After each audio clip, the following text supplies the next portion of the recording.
bem, pessoal? Bem-vindos a mais um Time to Talk by LM, o seu canal de empreendedorismo. Hoje no nosso programa, para bater um bate-papo bem descontraído, responder essas dúvidas, né, para vocês, a advogada Tatiana Cassol Espanholo. Ela é sócia, tá, do T Espanholo Estúdio Jurídico.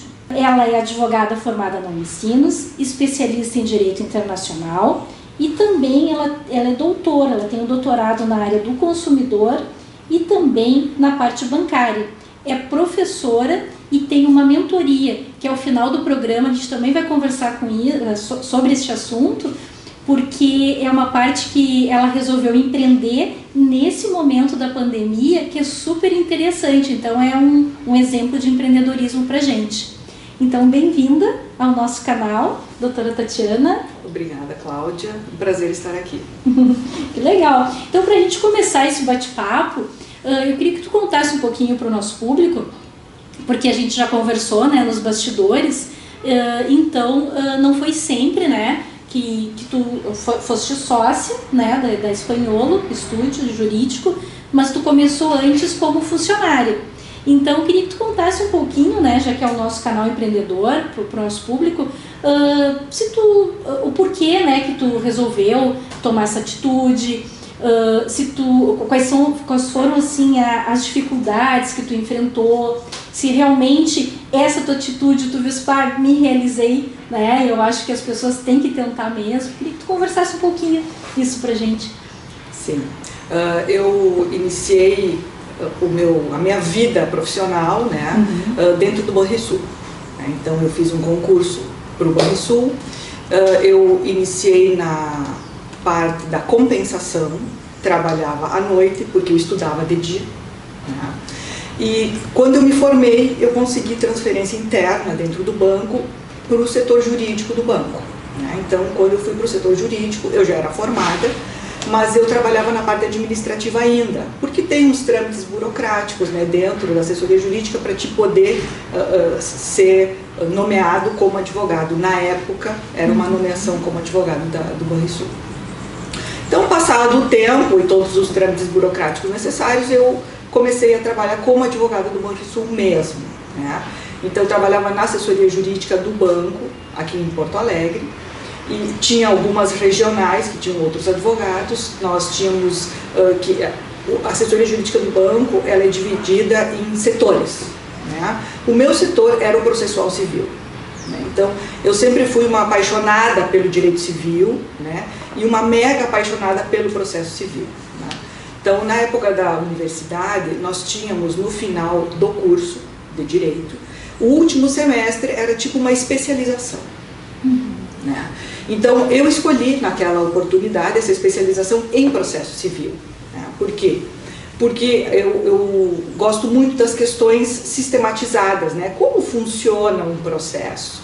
Porque o processo civil, ele serve de base para várias áreas do direito material. Então, por exemplo, para o direito civil, tu vai precisar do processo civil para uma demanda judicial.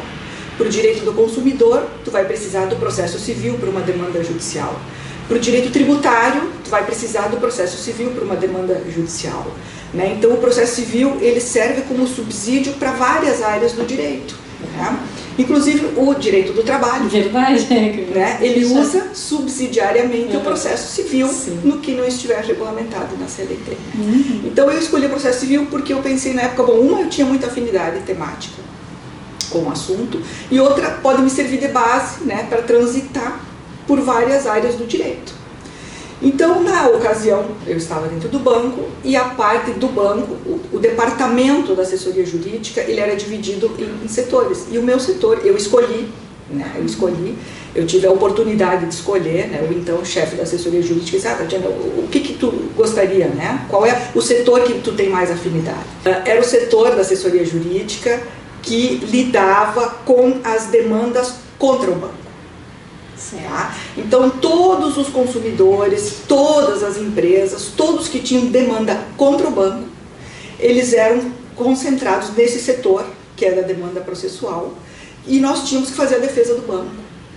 Então, nesse momento, eu penso que eu cresci muito profissionalmente, porque é bem complicado tu criar teses num momento em que todo o sistema jurídico está contra quem tu está defendendo.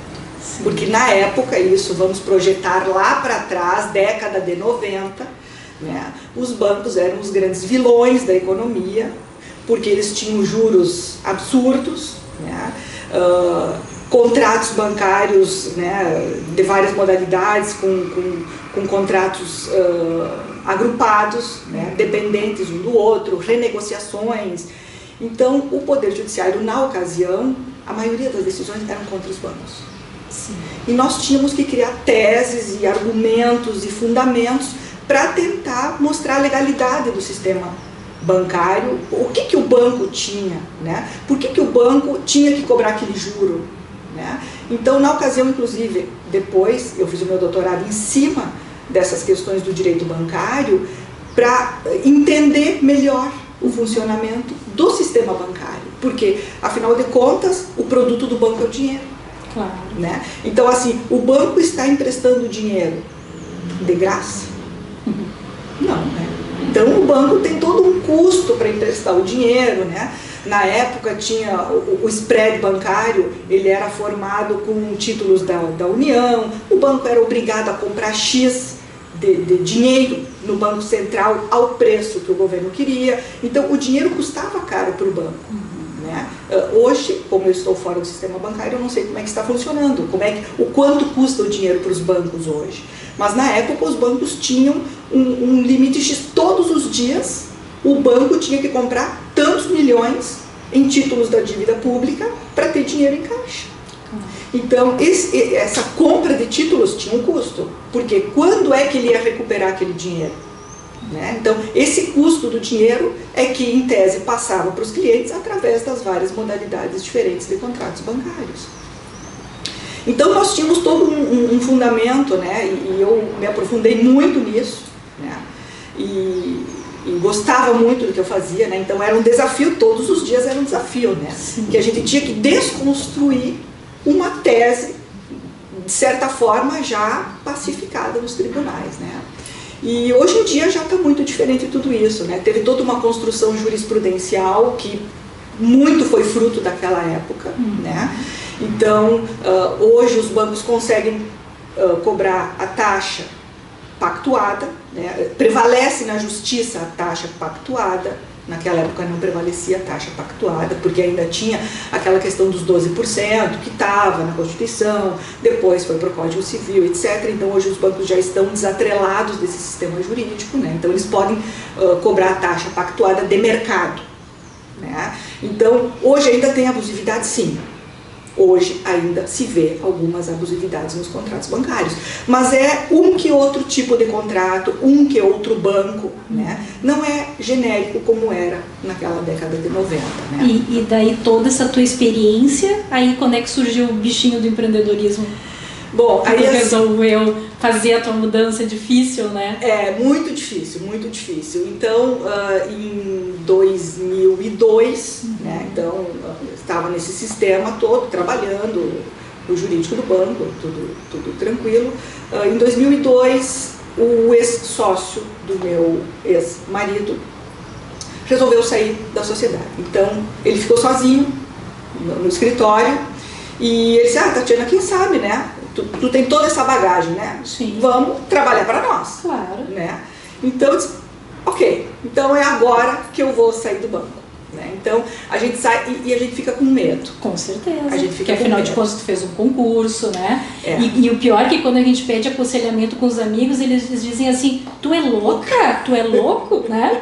Porque tu fez um concurso, né? Tu não é qualquer emprego, né? Que tu deixasse, né? É bem isso. Então, assim, a gente fica com medo. Fica com medo porque, assim, muito, né? O meu salário do banco garantiu a nossa subsistência. Sim, imagina. Porque daí o salário era o certo. O escritório é aquela coisa de profissional liberal, né? Claro. Um mês tu tem, 2 pode ser que não, Sim. 3 vai vir para 1 ano, né? Então é essa instabilidade. Mas na ocasião, assim, eu senti segurança de sair, né? Para colaborar, né, para ter o meu próprio negócio junto com o meu ex-marido e a gente tocar o escritório à frente, né? E a partir daí, né, foi essa jornada. E a escolha certa. A escolha certa, assim, depois que passou, né, essa turbulência, a gente respira e diz, nossa, tem vida fora do banco. Que bom. Tem vida fora do banco. Que bom. Né? Tem. E muito legal isso. Então eu adoro advogar, né? Concomitante a isso, eu também dou aula, né? Então eu dou aula desde 1994. Tá? Completar 26 anos. 26 anos. Né? Então, isso também sempre... Fiz a conta rápida porque é a idade do meu filho.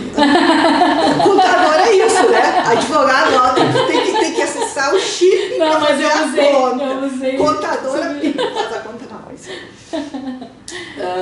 E também o fato de dar aula, né, me estimula muito nessa questão do escritório, porque a gente está constantemente em contato com as mudanças, né? O ambiente acadêmico traz, a gente só não contribui dando para o aluno nos traz muito também, né? A troca é muito legal. É uma troca muito legal, é muito importante isso, e eu acho que isso agrega, né, no dia a dia do escritório, porque tu vai tomando conhecimento, tu vai estando ao par de assuntos. É, né? Porque tu é obrigada a te manter sempre vivo no estudo, isso. Porque a gente sabe que a prática de uma forma e o estudo é outra. Então, quando a gente consegue ligar as duas áreas, não tem dúvida, né? Exato. Excelente. Mas vamos falar um pouquinho então, né? Que coisa boa, né? Que na verdade teve a escolha certa. A gente vai falar um pouquinho sobre a tua mentoria no final, mas queria focar então agora um pouco nessa parte muito importante sobre as viagens, né? Então é uma parte civil muito importante, direito do consumidor muito forte, que ninguém sabia que ia acontecer essa pandemia, e de costume estavam todas as pessoas já acostumadas às viagens, já se programava tipo às vezes de janeiro a janeiro, né? Já fazia 12 vezes lá, né? Ou na CVC ou enfim em outra agência aí conhecida do mercado. E aconteceu tudo isso. Então eu queria que tu falasse um pouquinho para nós essas dúvidas, né, dos consumidores, as problemáticas enfrentadas, né? Então, tudo contigo. Certo. Bom, Cláudia, aqui eu vou contar uma história que é da minha vivência. Tá? Meu casamento em meio à pandemia. Então, o meu segundo casamento agora. O que aconteceu? Nós estávamos organizando tudo, cerimônia, festa e viagem. Tudo organizado, Cláudia. Tudo. Para o dia 28 de março. Puxa vida! Puxa vida! Sim, tudo já pago, tudo pronto. Chega lá em fevereiro, começou o papo de pandemia. Sim. A gente dizia, é lá na China, tá de longe de nós, né? Isso não vai chegar aqui. Final de fevereiro, Itália. Aí a gente começou a pensar. Sim. E a nossa viagem de lua de mel era para Espanha. Puxa. Então a gente começou a pensar, e agora? Vamos cancelar? Não vamos cancelar? O que nós vamos fazer?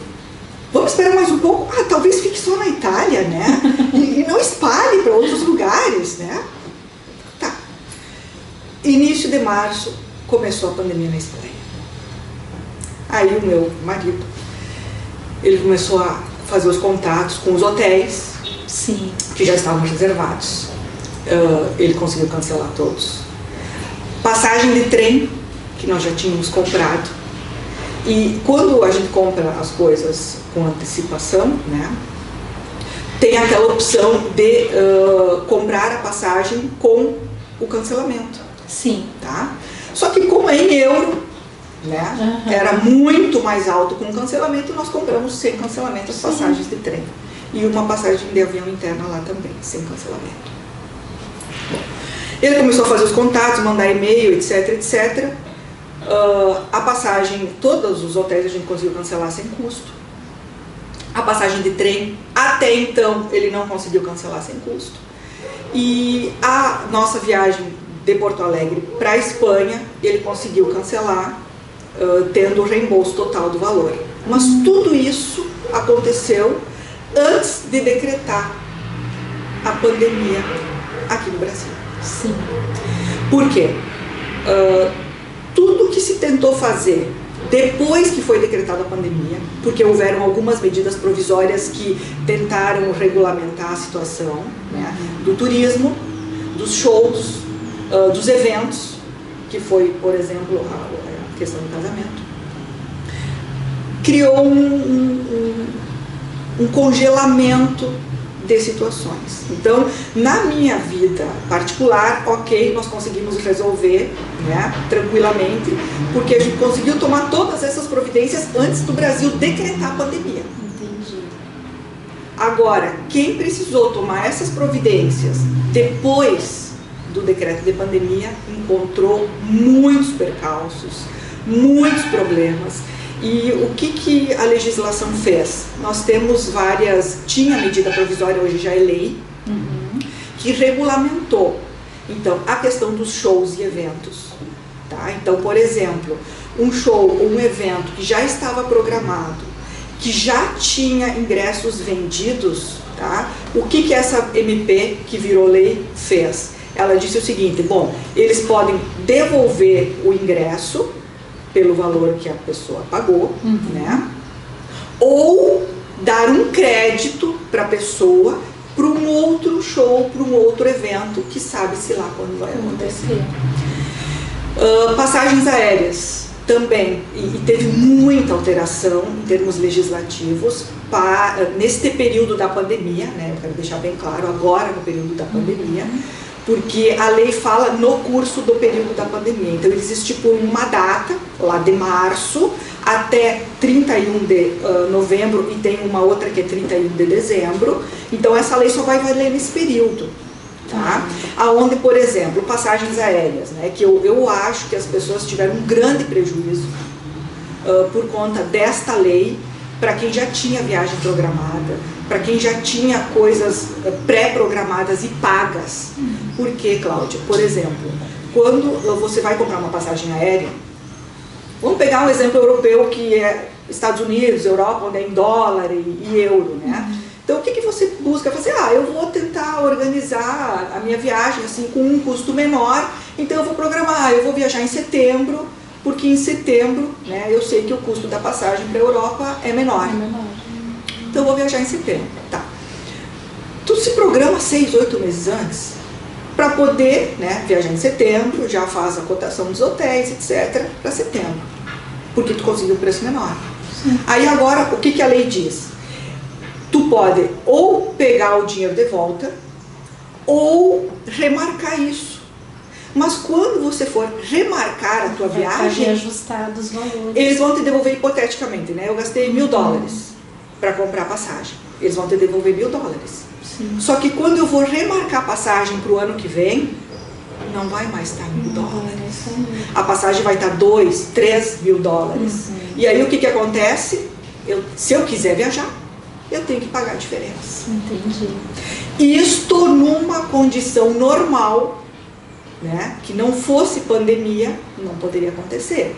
Por quê? Porque nós temos o direito do consumidor, que ele objetiva preservar esse tipo de negociação. Entendi. Porque se afinal eu tinha programado uma viagem para setembro, né, com um custo Y, em tese, eles têm que me devolver a mesma viagem ao mesmo custo. Entendi. Claro, porque daí o que vai acontecer? Se ele for reembolsado, ele vai ser prejudicado igual que quando ele for comprar, não vai acontecer. E se ele ficar com um crédito, a mesma coisa, que quando ele vai ter que pagar a diferença. Vai ter que pagar a diferença. Entendi. Vai ter que pagar a diferença. Porque aí... e aí tem um... Bom, e aí que vem a pergunta. E não tem como ingressar com ações nesse sentido. Porque agora tem a lei. O êxito é praticamente improvável, né, Cláudia? Porque assim, hipoteticamente, até um juiz pode acolher, né? pela lógica, poderia acolher, mas juridicamente não tem, né, uma base sólida para isso se manter no tribunal, se manter numa discussão mais profunda. Porque até não sei se eu estou falando errado, mas seria como se fosse um dano moral existencial, né? Porque, tipo, às vezes é a viagem da tua vida, tu programou, sim, no nosso caso era a lua de mel. Exatamente, né? Entende? E isso, de repente, nem vai se concretizar mais. Exato. Entende? Exato. Até porque a gente sabe que com essa pandemia, como os hotéis ficaram parados, os aviões, enfim, eu acredito que tudo vai ficar muito caro, eu penso. Né? E até porque o euro aumentou, o dólar está numa loucura, né? Tem exatamente. Tudo isso. Então, também, agora, nesse momento, uma lei diz o seguinte, que quando você faz as compras pela internet, o nosso Código do Consumidor diz, compras pela internet, você tem até 10 dias para, 7 dias para pedir o reembolso ou desfazer a compra. Sim. Congela. Isso não está valendo. Então nós temos uma lei que diz, este artigo do Código do Consumidor não está valendo.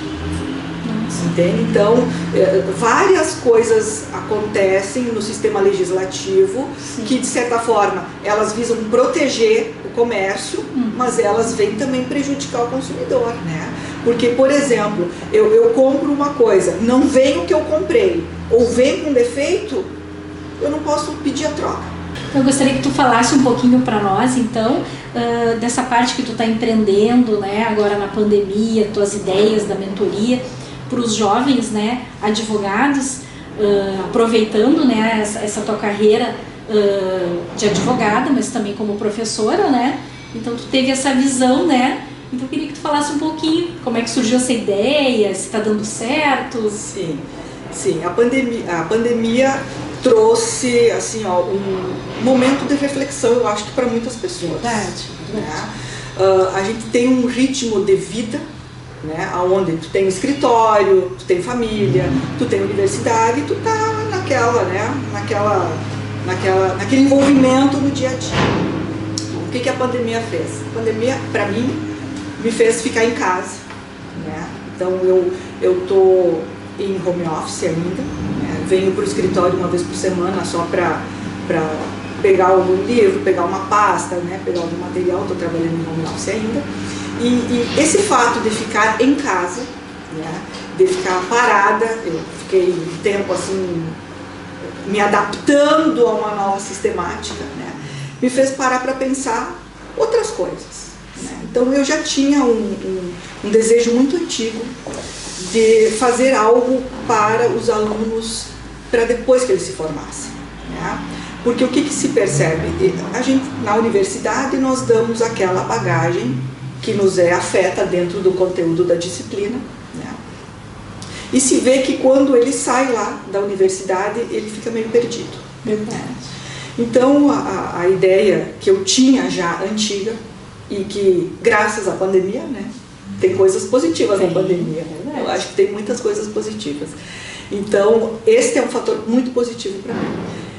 Eu comecei a pensar o que eu poderia fazer, eu não sabia exatamente o que poderia ser, né? Eu não tinha uma ideia clara.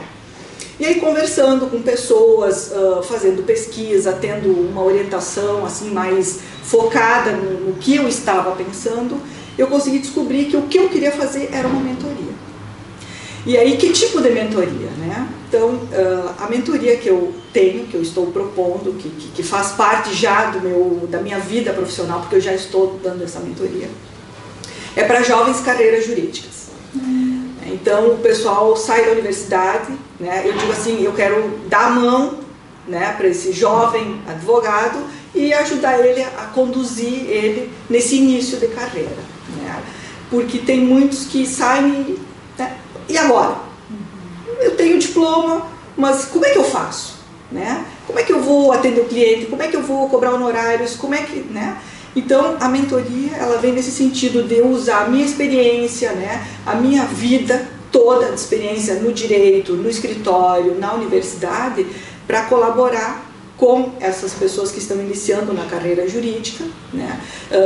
Mostrando com a minha vivência, com o meu entendimento, um passo, né, que elas possam dar um passo mais seguras para o amadurecimento profissional delas. Né? Então, o objetivo central da mentoria é esse. E nesse momento é tudo por vídeo? Tudo por vídeo, tudo por vídeo. Então, a gente combina, né, faz as combinações com o mentorado, né? A mentoria, ela é de 5 a 10 sessões, ela é limitada. Ah, ok. Sim, a gente faz um projeto personalizado para cada mentorado, né? Então, por exemplo, eu gostaria de atuar mais na área civil, eu gostaria mais na área previdenciária, eu tenho dificuldade nesse tipo de assunto, eu tenho dificuldade em montar uma estrutura, né, de petição. Então, a minha mentoria, ela é focada na necessidade. Na necessidade, ela é particularizada, ela é feita em cima de um ponto específico de dificuldade do mentorado. Então a gente programa os 5 ou 10 encontros, né, de 5 a 10, né, dentro da problemática que surge, para dar toda essa orientação. A gente perpassa não só as questões técnicas, mas também as questões comportamentais. Né? Que bacana isso aí. Porque o feedback que tu tem é muito melhor do que tu dar aula, né? Sim. Porque tu dando aula é uma coisa global e a gente tem níveis de alunos, às vezes um mais acima, outro mais abaixo, enfim, mas na mentoria é personalizada e ele vai sair super satisfeito porque tu vai estar dando orientação do que realmente ele quer, né? Exatamente. Que show. Exatamente. Então, fica personalizado, é um projeto personalizado.